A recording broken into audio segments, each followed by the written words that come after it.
Recientemente leí que alguien una vez le dijo a Charles Spurgeon que estaban dejando su iglesia porque eh, iban a tratar de encontrar una iglesia perfecta. Spurgeon, quien podía ser muy ingenioso y directo, dijo: cuando la encuentres, no te unas porque la arruinarás. Bueno, la verdad del asunto es que no hay iglesia perfecta, porque las iglesias están llenas de pecadores como nosotros, pecadores como nosotros. De hecho, la mayoría de las iglesias sobre las que leemos en el Nuevo Testamento tuvieron serios problemas debido a la conducta pecaminosa de sus miembros. Por ejemplo, los corintios eran un desastre. Tenían todo tipo de problemas de comportamiento, desde grupitos, a tolerar la inmoralidad en la iglesia, a demandarse unos a otros, al uso indebido, egoísta de sus dones espirituales, que todo se reducía a la falta de amor, razón por la cual Pablo dedicó el capítulo 13 en la Biblia a enseñarles cómo amar a los demás, unos a los otros. Los Gálatas estaban en serios problemas porque estaban a punto de abandonar a Cristo. eh, Abandonar el Evangelio de Cristo por un mensaje diferente al Evangelio que se les había enseñado, un Evangelio basado en la fe más obras de salvación. Vemos en Corintios 1:6 dice: me maravillo que tan pronto hayáis abandonado al que os llamó por la gracia de Cristo para seguir un evangelio diferente, que en realidad no es otro evangelio, solo que hay algunos que os perturban y quieren pervertir el evangelio de Cristo. Los filipenses, aunque en muchas maneras una muy buena iglesia, tuvieron problemas con los conflictos entre los miembros clave de la congregación. Leemos en el capítulo 4, versículo 2, son dos mujeres de las que Pablo está hablando. Dice: ruego a Evodia y Sintique que vivan en armonía en el Señor. Él continúa diciendo que estas eran dos mujeres que habían participado en el trabajo del Evangelio con Pablo y ahora estaban peleándose. Los efesios parecen haber tenido continuos problemas con con discursos inadecuados. Vemos que Pablo se dirige a la forma en que debían de hablar en varias de las cartas que él les escribe. Vemos en el capítulo 25, dice: por tanto, dejando a un lado la falsedad, habla verdad cada cual con su prójimo, porque somos miembros los unos de los otros. Y luego en unos versículos más hacia adelante nos dice: no salga de vuestra boca ninguna palabra mala, sino solo la que sea buena para edificarse según la necesidad del momento, para que imparta gracia a los que los escuchan. Y vemos también en el capítulo 5:4 dice: no obscenidades, ni necedades, ni groserías que no son apropiadas, sino más bien acciones de gracias. Entonces vemos que la iglesia de Tesalonicenses tuvo un problema con algunos de sus miembros que eran perezosos y se negaban a trabajar duro. Vemos en 2 de Tesalonicenses 3:10 dice: porque aun cuando estaban con vosotros os ordenábamos esto: si alguno no quiere trabajar, que tampoco coma, porque oímos que algunos entre vosotros andan desordenadamente sin trabajar, pero que andan metiéndose en todo. A tales personas le ordenamos y exhortamos en el Señor Jesucristo que trabajando tranquilamente coman su propio pan. Entonces, no hay iglesia perfecta. Ninguna en los días del Nuevo Testamento era una iglesia perfecta. Y es cierto que incluye a nuestra iglesia hoy día.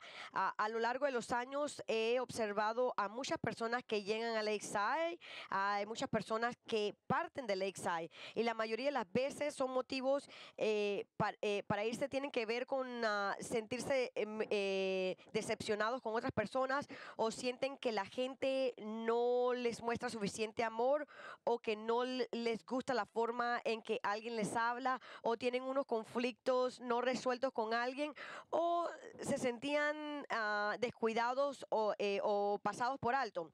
Ahora bien, no hay duda de que hay momentos en que fallamos con las personas, porque nuestra iglesia, como cualquier otra iglesia, está compuesta de pecadores defectuosos y personas que somos pecadores. Pero eh, un pecado que nunca debemos permitir que se establezca en la vida de nuestra iglesia es el pecado de la hipocresía. De lo contrario, estamos condenados como como una iglesia porque la hipocresía es el único pecado que absorberá toda la vida y la vitalidad de la iglesia. Y vemos en nuestro estudio de esta mañana, empezando en en Hechos 4, eh, en el versículo 32, que dice: la congregación de los que creyeron era de un corazón y un alma, y ninguno decía ser suyo lo que poseía, sino que todas las cosas eran de propiedad común. Con gran poder los apóstoles daban testimonio de la resurrección del Señor Jesucristo, y abundante gracia había sobre todos ellos. No había pues ningún necesitado entre ellos, porque todos los que poseían tierras o casas las vendían, traían el precio de lo vendido y lo depositaban a los pies de los apóstoles, y se distribuía a cada uno según su necesidad. Y José, un levita natural de Chipre, a quien también los apóstoles llamaban Bernabé, que traducido significaba hijo de consolación, poseía un campo y lo vendió, y trajo el dinero y lo depositó a los pies de los apóstoles. Pero cierto hombre llamado Ananías, con Zafira, su mujer, vendió una propiedad y se quedó con parte del precio, sabiéndolo también su mujer, y trayendo la otra parte la puso a los pies de los apóstoles. Mas Pedro dijo: Ananías, ¿por qué ha llenado Satanás tu corazón para mentir al Espíritu Santo y quedarte con parte del precio del terreno, mientras estaba sin venderse? No te pertenecía, y después de vendida, no estaba bajo tu poder. Pero ¿por qué concebiste este asunto en tu corazón?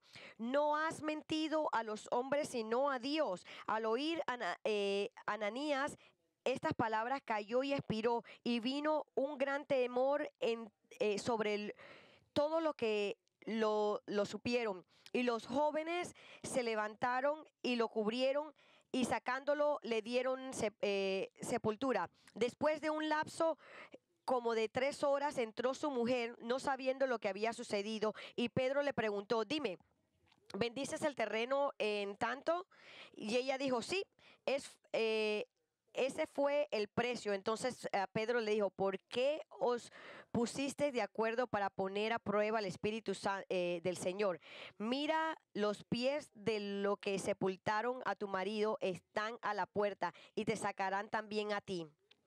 Ahora, como se puede ver, solo con una mirada casual a estos versículos, ellos cuentan una historia eh, en contraste sobre la iglesia primitiva. Primero, en los versículos finales del capítulo 4, Lucas nos dice ¿qué también estaba haciendo la iglesia? Tenían la unidad, los apóstoles predicaban audazmente resurrección de Cristo y toda la iglesia era generosa hasta el punto que no era uno de los miembros más necesitados porque eran todos, compartían los recursos unos con el otro.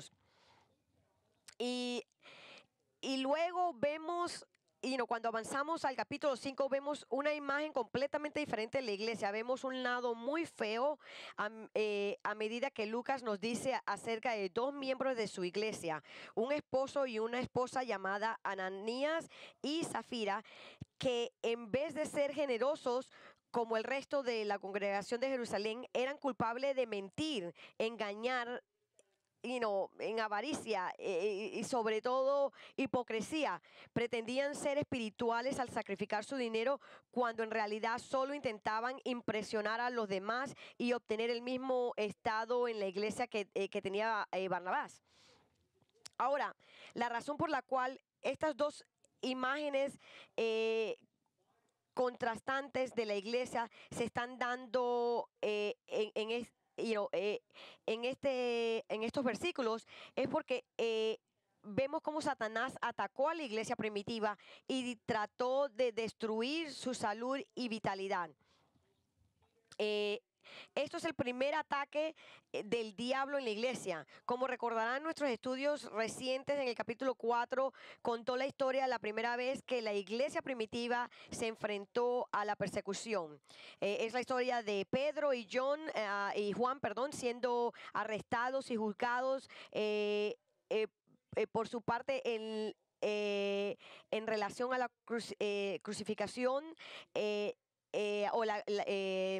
De predicar Cristo y de la sanación de un hombre cojo. Y vemos que ellos actuaron fenomenalmente en esto, siendo llenos del Espíritu Santo. Ellos hablaron detrás de las acciones que hicieron los Sanedrín. Vemos que estaba Satanás. Ellos pusieron a Juan y Pedro a juicio. Ellos querían callarlos para que el mensaje de Cristo no fuera escuchado por nadie más. Pero ellos fallaron. La estrategia que Satanás tenía no le resultó. Ellos no solo no dejaron de predicar, sino que ayudó a otros apóstoles y al resto de la iglesia a hablar confidentemente de Cristo. Si regresemos al capítulo 4, versículo 31, vemos que después que oraron, el lugar donde estaban reunidos tembló y todos fueron llenos del Espíritu Santo y hablaban la palabra de Dios con valor. Como dije, no solamente los apóstoles, sino también otros en la iglesia empezaron a hablar de Dios y empezaron a hablar con valor. Por lo tanto, habiendo fallado y perdido al tratar de callar a los apóstoles, Satanás está ahora tratando una nueva estrategia. Está tratando de destruir a la iglesia de adentro hacia afuera, utilizando otros creyentes. Anteriormente era de afuera hacia adentro, utilizando los Sanedrín para callarlos. Ahora está utilizando dos de sus miembros, Ananías y su esposa, tratando de corromperlos. Y esa es la razón por la cual vemos estos dos imágenes contrastantes en la iglesia que están dispuestas o que están puestas de esta manera para que nosotros veamos por una parte cómo Satanás intentó destruir esta iglesia tan maravillosa, saludable y vibrante que tenía unidad. Vemos que Lucas nos enseña cómo el egoísmo y el engaño hipócrita amenazaba el extinguir el poder espiritual que tenía esta iglesia.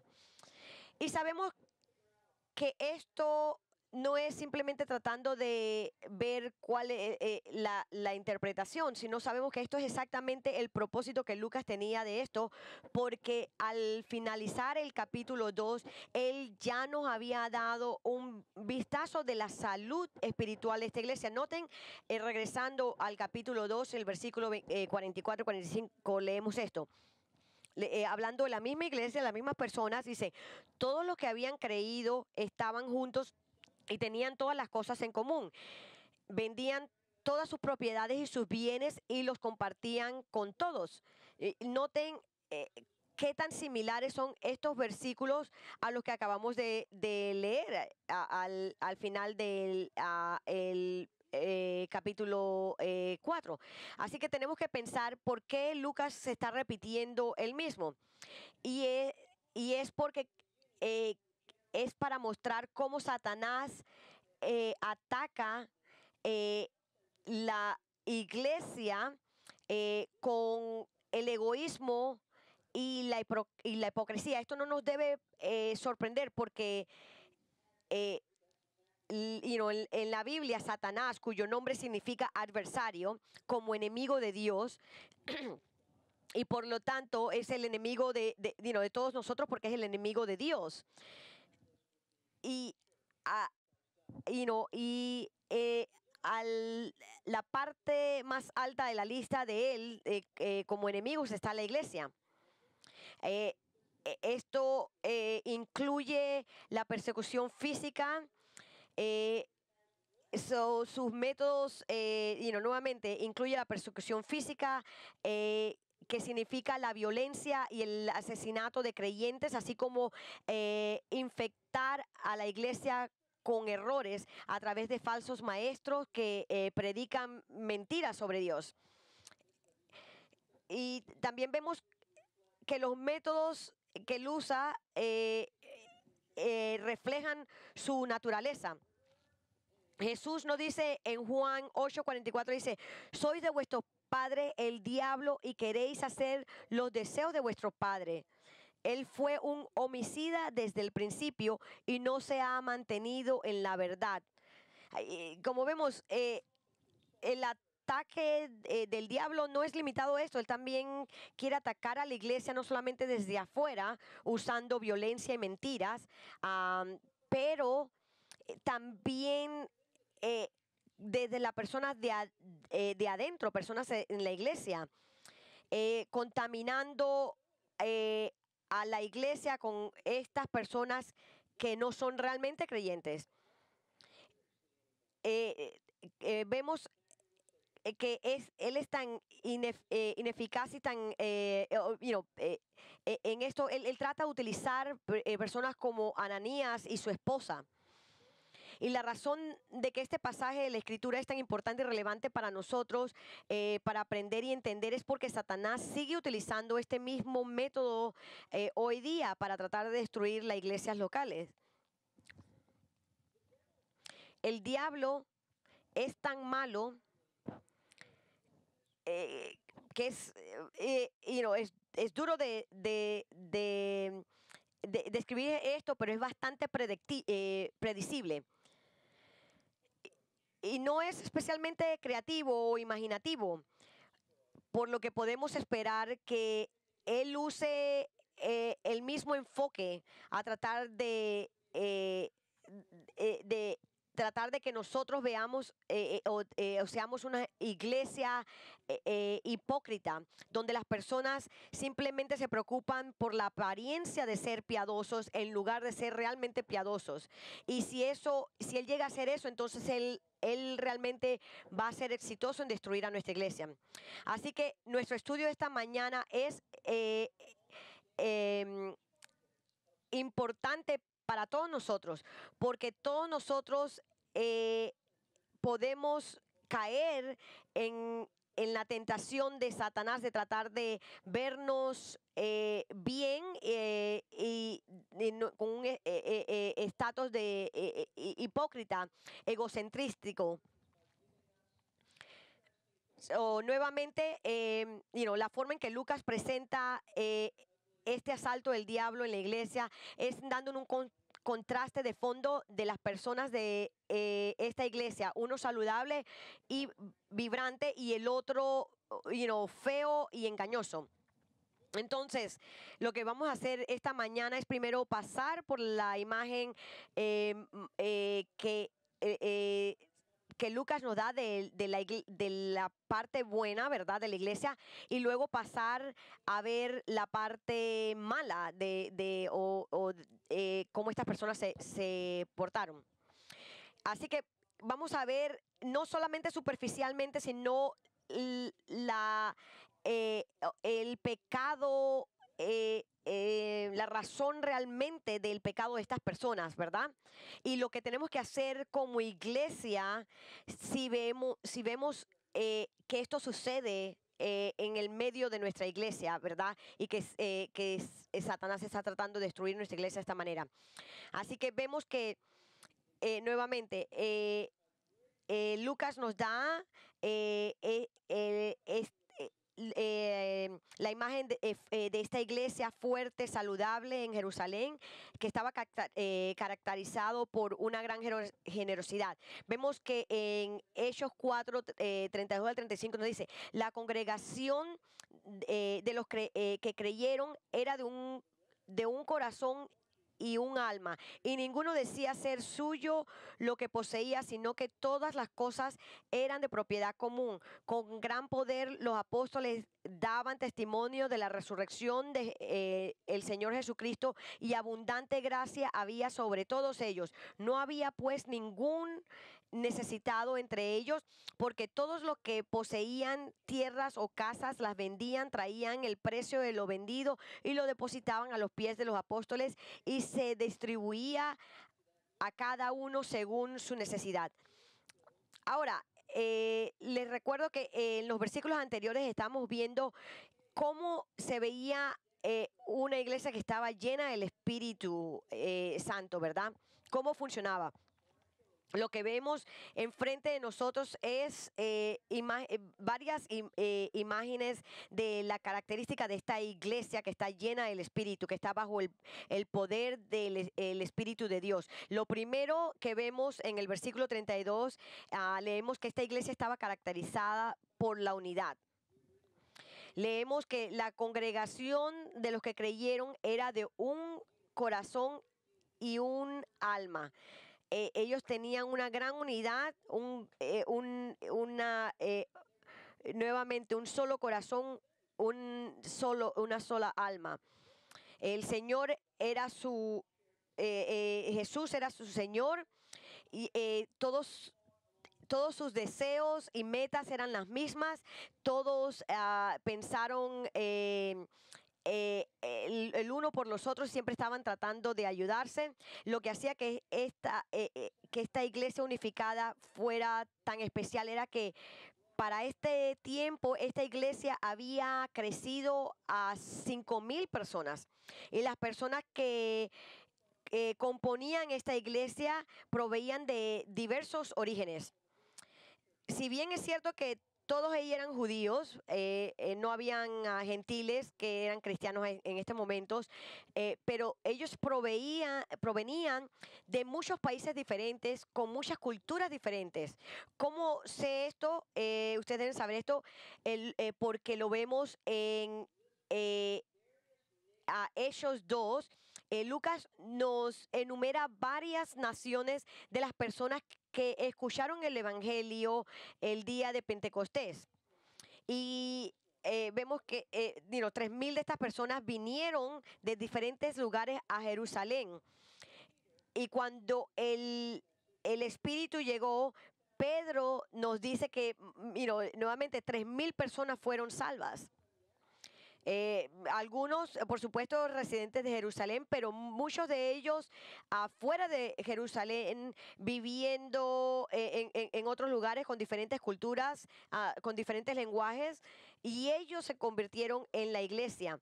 Y había tanta diversidad de antecedentes y culturas que no eran una congregación dividida, sino que estaban unidos en corazón y alma. Y la razón de esto es porque cuando los creyentes están bajo el control del Espíritu, no son egoístas o egocéntricos, sino que piensan en los demás, ellos piensan en cómo ministrarles a otros. En las palabras del apóstol Pablo a los filipenses, estiman a otros más importantes que ellos. Este es el, la mente, el pensamiento de Cristo y el camino que Cristo nos pone enfrente. Cuando estamos bajo el espíritu y el control de Dios, tenemos esta misma reacción. Y cuando tenemos una congregación de creyentes que están bajo el control del espíritu de Dios, tienen esta forma de pensar, que están unificados para servir a los demás. Y la forma en que estamos controlados bajo el espíritu, la congregación no solamente está unificada y sirven, sino que también se caracterizan por ser muy generosos. Vemos que en el capítulo 32 continúa diciendo, y ninguno decía ser suyo lo que poseía, sino que todas las cosas eran de propiedad común. Esta gente expresaron su generosidad. Eso es como estaban enseñando, estaban llenos del Espíritu. Ninguno clamaba la propiedad de ser de ellos mismos. Ellos compartían todos sus recursos con otros. Ellos compartían cualquier cosa que tuvieran, de manera que todo lo que tenían estaba considerado propiedad común de todos. ¿Qué espíritu tan generoso prevaleció en esta iglesia? Reconociendo que todo lo que tenían realmente pertenecía a Dios. Ellos no dudaron en renunciar a las posesiones que tenían y sacrificarlas por la necesidad de los hermanos.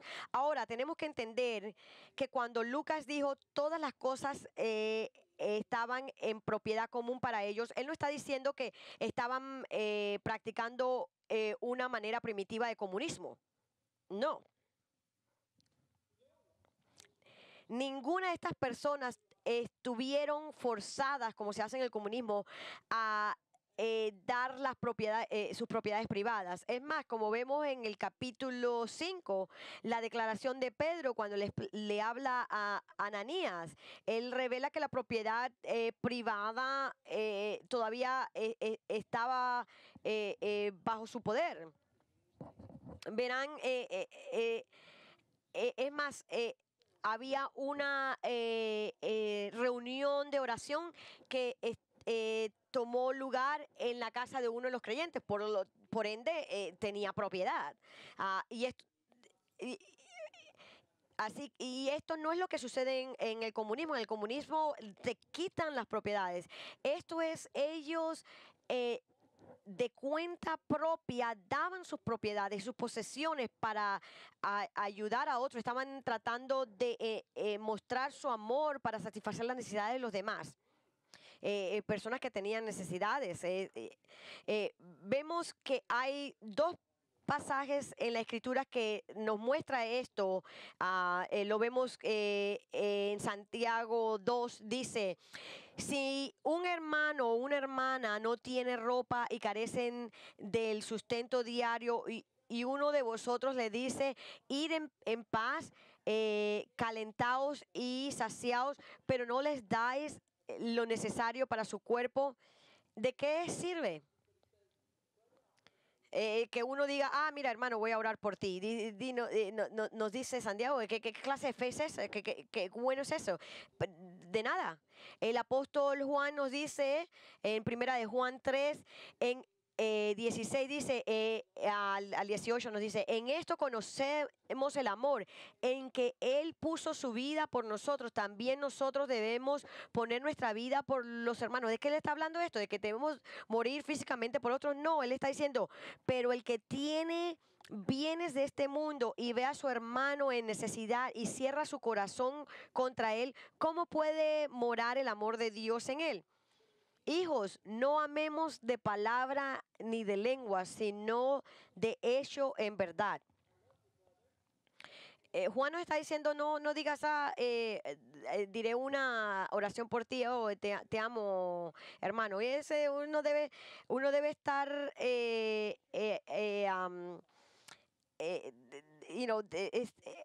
no debe actuar de esa manera, debe estar avergonzado de decir cosas así y no actuar. Lo que tenemos que hacer, haciendo realmente un testigo de la resurrección de Cristo. Vemos en el capítulo 4:33 nos dice, con gran poder los apóstoles daban testimonio de la resurrección del Señor Jesús, y abundante gracia había sobre todos ellos. eh, eh, Ellos están diciendo, y no le estaban probando que Cristo resucitó de los muertos, tenían gran confidencia. Esto es exactamente por lo que ellos estaban orando, y el Señor les respondió en el versículo 29, vemos que dicen, y ahora, Señor, considera sus amenazas y permite que tus siervos hablen tu palabra con toda confianza. Pero quiero que noten algo muy significativo. Por favor, noten la última frase del versículo 33. No dejen pasar esto por alto. Dicen, y abundante gracia había sobre todos ellos. Lo que Lucas quiso decir es que la gracia abundante, una gran medida del favor de la presencia de Dios, se les dio a todas las personas que estaban en la iglesia. La pregunta es, ¿de qué manera Dios derramó esta gran medida de su favor en esta congregación? En otras palabras, cómo su favor se manifestó, cómo fue evidente. Y esto es algo fascinante. Miren esto, porque el resultado de la audaz predicación del Evangelio y la resurrección de Jesús por parte de los apóstoles, los creyentes en esta iglesia, oyendo acerca de la gracia de Dios, fueron motivados por Dios para ser bondadosos con los demás y dándole a los otros que estaban en necesidad. Es decir, fue el mensaje del Evangelio de la gracia de Dios que los motivó a ser una iglesia generosa. Y esto es exactamente lo que nos dicen los siguientes versículos.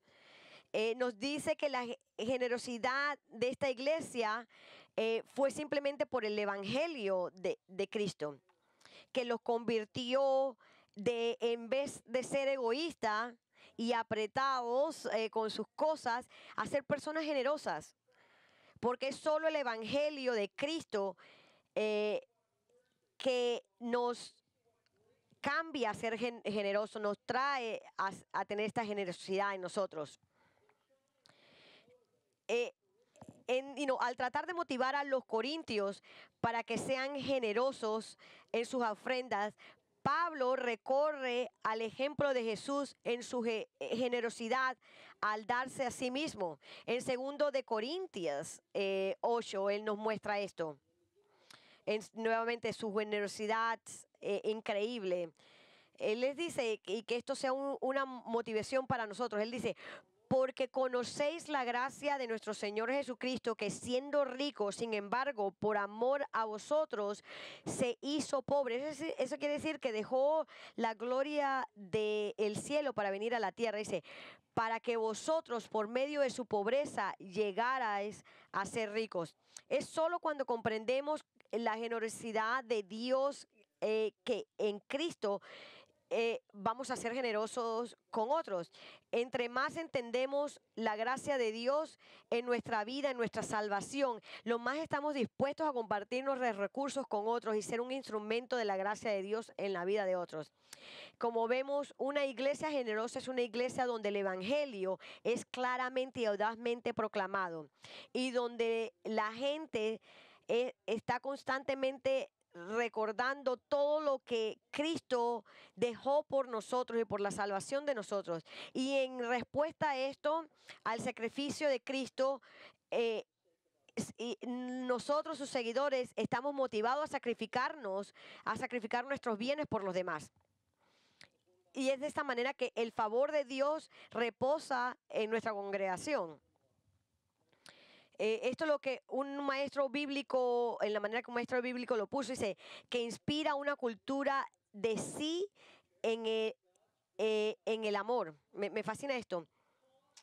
Esto es lo que vemos nuevamente que hizo a los apóstoles eh, el mostrar su amor, es el entender y el predicar la exposición de la gracia de Dios. Noten lo que vemos, se dice en el capítulo 34 y 35. No había pues ningún necesitado entre ellos, porque todos los que poseían tierras o casas las vendían, traían el precio de lo vendido y lo depositaban a los pies de los apóstoles y se distribuía a cada uno según su necesidad. La gracia de Dios trabajando en sus vidas movió a aquellos en la iglesia que poseían tierra o casa para venderlos y dárselo a los apóstoles, los cuales luego lo distribuyeron a los miembros de la iglesia de acuerdo a la necesidad que tenían. Y el resultado fue que no había ninguna persona necesitada entre ellos. Ahora, Lucas no nos dice esto como un mandato divino, pero sí, diciéndole que todas las personas tienen que vender lo que poseen. No hay ningún mandamiento en las escrituras para hacer esto. Y no hay ningún registro de ninguna otra iglesia que hizo esto. Esto fue puramente voluntario, fue hecho por amor, no por la compulsión de los líderes de la iglesia. De hecho, lo único que leemos sobre el papel que desempeñaron los apóstoles en todo esto es que la gente les trajo el dinero a ellos y ellos lo distribuyeron como ellos consideraban más conveniente a las personas que tenían necesidad. Pero esto trae un punto muy interesante sobre lo del dar, porque revela un importante principio bíblico de ceder en una iglesia local que debe estar bajo los líderes de una iglesia local. Esto es lo que John MacArthur explica sobre esto. Dice, el pasaje ilustra un patrón importante concerniente a dar en la iglesia local. Las donaciones deben ponerse bajo el control de los maestros espirituales, quienes son responsables ante Dios por su uso. Con demasiada frecuencia las personas solo quieren dar si especifican cómo se usará el dinero. Ese tipo de ofrenda no logra comprender la autoridad espiritual delegada de los líderes ordenadas por Dios y muchas veces simplemente busca el aplauso de los hombres. Dar debe ser tan desinteresado que Jesús dijo en Mateo 6, 3, 4, pero tú, cuando des limosnas, que no sepa tu mano izquierda lo que hace tu derecha, para que tu limosna sea en secreto y tu Padre que en lo secreto, y tu Padre que ve en lo secreto te recompensará. Así que como vemos nuevamente en los versículos de este capítulo, en los primeros versículos de este capítulo, Lucas que nos da el mensaje de de esta iglesia que tan generosa es, y luego como contraste a esto, nos dice en los versículos 37, 37 dice, y José, un levita, nos está hablando de la generosidad de esta gente y nos habla de este hombre. Dice, y José, un levita natural de Chipre, a quien también los apóstoles llamaban Bernabé, que traducido significa hijo de consolación, poseía un campo y lo vendió y trajo el dinero y lo depositó a los pies de los apóstoles. Ahora Lucas nos presenta a Bernabé. un hombre que luego desempeñará un papel principal en la vida de la iglesia primitiva o inicial, en la vida del apóstol Pablo y en la difusión del evangelio a través de la obra misionera.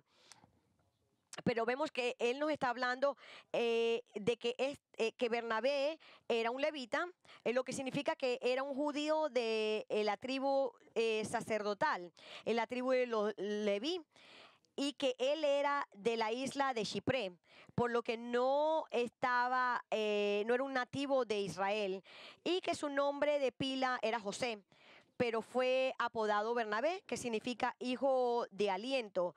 Y la razón o de consolación, y la razón por la que fue tan alentador o consolador es porque él poseía una extensión de tierra y la vendió, la trajo y trajo el dinero y ayudó y los puso a los pies de los apóstoles para ayudar a la congregación. Y esto es como concluye Lucas de esta imagen de esta iglesia tan generosa y tan buena, ¿no? Y tenemos que tener cuidado que no digamos, oh, esto qué interesante, ¿no? Y ya, es suficiente. No, la idea de esto es que nosotros veamos esto, lo observamos y con la ayuda de Dios queramos ser de esa manera, generosos para ayudar a otras personas. Debemos de darnos cuenta de que todo lo que, reconocer de que todo lo que tenemos es por la gracia de Dios. No por nosotros. El Señor nos da dinero y posesiones no solamente para que nosotros lo disfrutemos, sino para que lo compartamos con otros. Es más, de hecho, Dios específicamente nos dice eso. Lo vemos en 1 de Timoteo 6, 17 y 18. Dice, a los ricos en este mundo enseñales que no sean altaneros, ni pongan su esperanza en la incertidumbre de las riquezas, sino en Dios, el cual nos da abundantemente todas las cosas para que las disfrutemos. Enseñales que hagan bien, que sean ricos en buenas obras, generosos y prontos a compartir. Él está diciendo, enséñale a aquellos que son ricos a ser generosos y que estén listos para compartir con otros. Disfrútenlo, pero no sean ávaros. Dios se los dio y compártalos con otros. Y usted solamente va a ser generoso de esta manera si se enfoca en la verdad de Cristo. Del Evangelio de Cristo. Y este es el mismo Evangelio que nos va a enseñar a ser generosos. Y nuevamente, después de haber visto este espíritu generoso de la iglesia de Jerusalén, Lucas pasa a enfocarse al segundo punto, que es el asalto de Satanás sobre la iglesia desde adentro. Dice en Hechos 5, 1 a 2, dice, pero cierto hombre llamado Ananás con Zafira su mujer vendió una propiedad y se quedó con parte del precio, sabiéndolo también su mujer, y trayendo la otra parte la puso a los pies de los apóstoles. A diferencia de Bernabé, que fue tan generoso, ahora conocemos otros dos miembros de la iglesia que no fueron generosos. De hecho, eran culpables del terrible pecado de pretender ser generosos. Eh, eh, ve- Vemos que nuevamente que aparentemente el acto desinteresado de Bernabé de vender algunas propiedades y dársela a los necesitados de la iglesia, obtuvo gran respeto y reconocimiento en la iglesia. Así que estas personas querían tener el mismo reconocimiento y gran reputación de Bernabé. Así que Ananías y Zafira también vendieron algunas de sus propiedades. Pero en lugar de dar todas las ganancias de esta venta, los apóstoles se guardaron parte del dinero para sí mismos y solo pusieron una porción del dinero al pie de los apóstoles. Ahora escuchen atentamente, su pecado no fue el quedarse o el retener parte del dinero para sí mismo. como vemos en los siguientes versículos, era su propiedad. Ellos podían hacer lo que querían con ese dinero. Sin embargo, su pecado fue que intencionalmente tergiversaron la cantidad de dinero que habían hecho de esta venta y ahora se las daban a los pobres para pretender hacer lo mismo que Bernabé había hecho. Verán, esto no fue un error de cálculo monetario, sino que era un engaño que fue premeditado. De hecho, dice que Ananías hizo esto con el conocimiento completo de su esposa, lo que significa que ambos estaban metidos en esta mentira. Vemos en Hechos 5, 3 y 4 dice, mas Pedro dijo, Ananías, ¿por qué ha hallado Satanás tu corazón para mentir al Espíritu Santo y quedarte con parte del precio del terreno? Mientras estaba sin venderse, ¿no te pertenecía? Y después de vendida, ¿no estaba bajo tu poder? ¿Por qué concebisteis este asunto en tu corazón? No has mentido a los hombres, sino a Dios. Aparentemente el Espíritu Santo le reveló a Pedro exactamente lo que había hecho Ananías y Zafira con una visión divina. De manera que Pedro sabía de la farsa que ellos habían puesto y que había sucedido porque Satanás les había llenado los corazones a mentir. Y Pedro les aclara que la cantidad de dinero que ellos dieron no era el problema, porque la propiedad les pertenecía a ellos y no estaban bajo ninguna obligación de venderla, e incluso después de haberla vendido no estaban en ninguna obligación de dar el dinero. Que se podían haber quedado con lo que ellos querían o con todo el dinero si querían, sino que lo que dieron es la tentación de Satanás a mentir. Así que paremos aquí para ver esto atentamente. En un nivel ellos mintieron, pero el pecado de ellos era mucho más profundo que simplemente mentir, porque detrás de la mentira estaba el pecado de hipocresía, pretender el ser algo que realmente no eran. Ellos pretendían ser hombres generosos con Bernabé. Ellos querían ser elogiados como fue Bernabé, de ser personas de Dios y generosas como él. Es más, con la generosidad de Bernabé inclusive le dieron un sobrenombre, es hijo de Consuelo, que por su generosidad. Así que estas personas querían lo mismo. Ellos quisieron mentir y pretender ser generosos para ser alabados de la misma manera. Pero ellos eran hipócritas. Originalmente no fueron hipócritas porque simplemente tenían todo esto, sino que luego, porque trataron de cubrir todo esto, y todo era falso. Y esto lo vemos a veces cuando personas ponen una máscara para cubrir lo que realmente son, pretender ser lo que no son, simplemente para ganar para ganar el aplauso y la estima de los hombres. Escuchen muy cercanamente. El síntoma de hipocresía es un pecado muy serio, porque es un pecado que engaña a las personas para que piensen que son justas cuando en realidad no son. Los fariseos de del tiempo del Señor se caracterizaron por la hipocresía, y Jesús los denunció, los dijo en Mateo 6. Él dice: cuidad de no practicar vuestra justicia delante de los hombres para ser vistos por ellos. De otra manera no tendréis recompensa de vuestro Padre que está en los cielos. Por eso, cuando des limosnas, no toques trompeta delante de ti, como hacen los hipócritas en las sinagogas y en las calles para ser alabados por los hombres.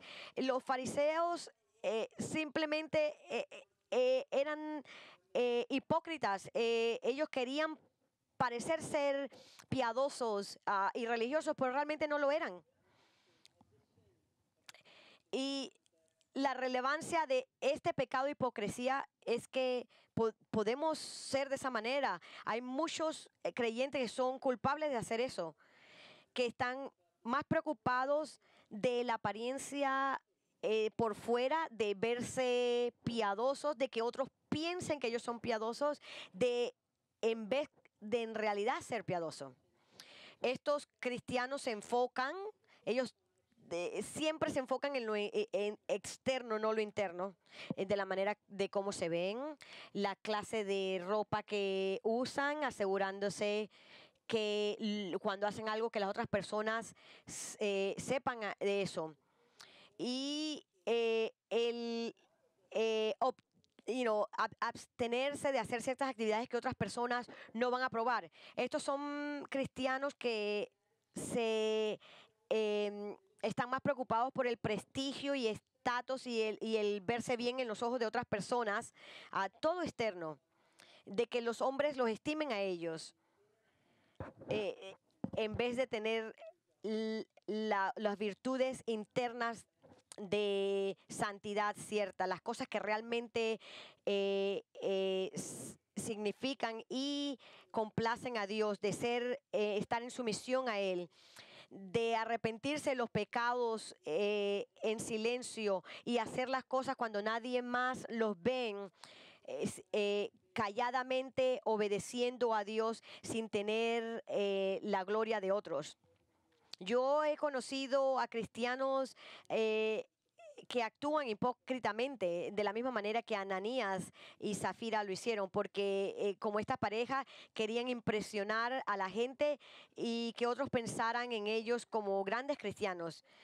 Y aunque el texto no declara explícitamente que Ananías y Zafira eran cristianos, parece que estaban basados en lo que leemos a continuación en lo que encontramos en Pedro. Dice, en Hechos 5 al 10, dice, al oír Ananías estas palabras cayó y expiró, y vino un gran temor sobre todos los que lo supieron, y los jóvenes se levantaron y lo cubrieron, y sacándolo le dieron sepultura. Después de un lapso como de 3 horas entró su mujer, no sabiendo lo que había sucedido, y Pedro le preguntó, dime, ¿vendiste el terreno en tanto? Y ella dijo, sí, ese fue el precio. Entonces Pedro le dijo, ¿por qué os pusisteis de acuerdo para poner a prueba al Espíritu Santo? Mira los pies de los que sepultaron tu marido, están a la puerta y te sacarán también a ti. Al instante ella cayó a los pies de él y expiró. Al entrar los jóvenes la hallaron muerta y la sacaron y le dieron sepultura junto a su marido. Eh, eh, eh, a lo me- a lo mejor Ananías cayó ahí mismito de un ataque al corazón, eh, y 3 horas más luego su esposa también.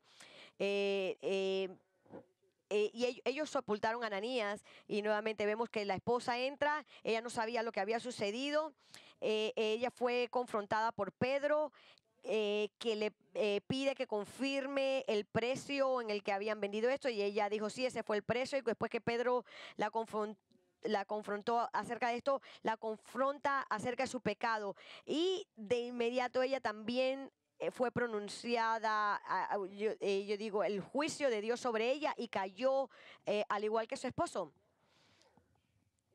Y leemos en el versículo 11 que como resultado de este juicio sobre estas dos personas, ah, dejó a la iglesia, a toda la comunidad con gran temor, porque Dios lidió severamente y eh, únicamente con Ananías y Zafira. Porque sabemos que no lo hace hoy día de esa manera, porque si no nos azota muertos en el momento, ¿verdad? En que mentimos. Si lo hiciera, ninguno de nosotros estuviéramos vivos hoy día. Vemos que Dios no nos mata en juicio de inmediato. Eh, ¿Por qué Dios castigó a esta pareja tan rápido y de manera tan extrema? Escuchen atentamente. Fue para impresionar sobre la iglesia de Jesucristo al comienzo de su historia, que no toleraría el pecado sobre su pueblo, que no eh, bajará sus estándares de santidad para que su pueblo pueda vivir de la forma que le plazca, que lo que habla en serio de que su pueblo lo siga en verdad y no la hipocresía. Y sabe que el Señor había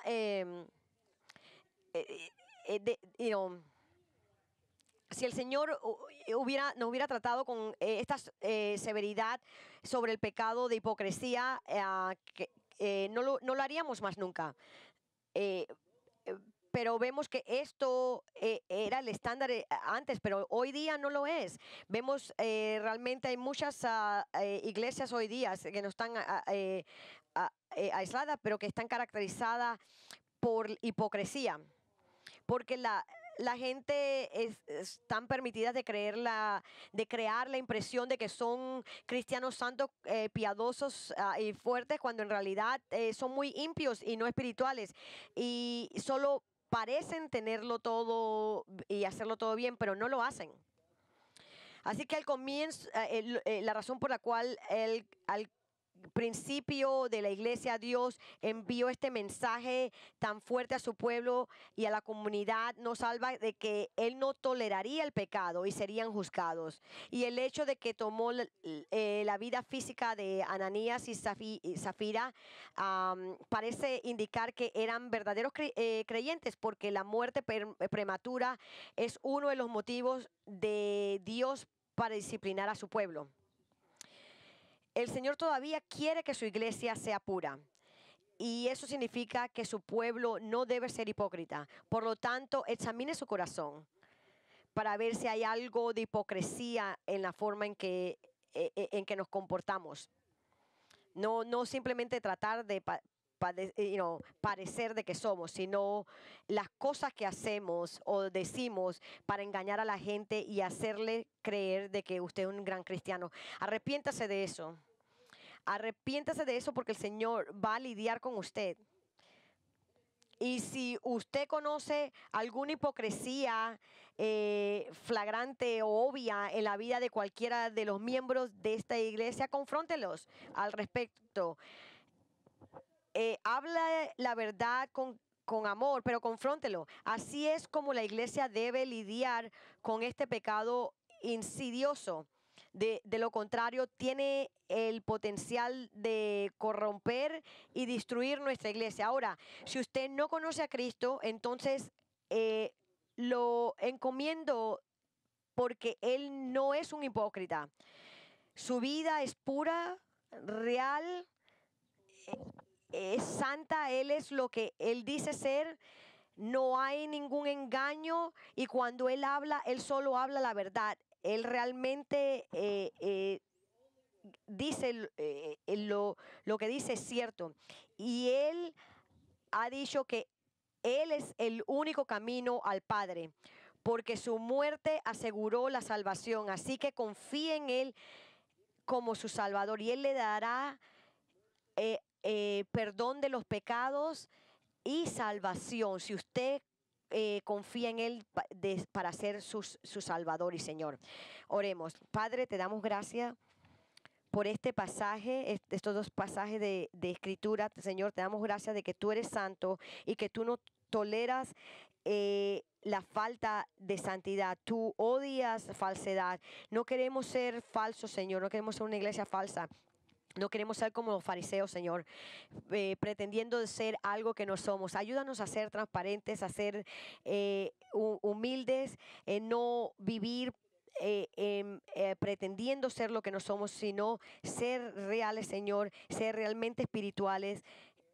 Y que nosotros también nos preocupamos por las actitudes internas, por las cosas que hacemos, no solo por eso, pero por lo que tu palabra dice, Señor, para honrarte a ti, Señor, y no para obtener los aplausos de la otra gente. Y oro, Señor, por aquellas personas aquí que no son santos, y por las personas que viven al vivir en este mundo de hipocresía, que veamos a Jesucristo como real, que completamente transparente, y ver la pureza y santidad única, y reconocer que tenemos que venir a ti, Señor, tu salvación, de que veamos tu santidad, y que tenemos la necesidad de ser perdonados.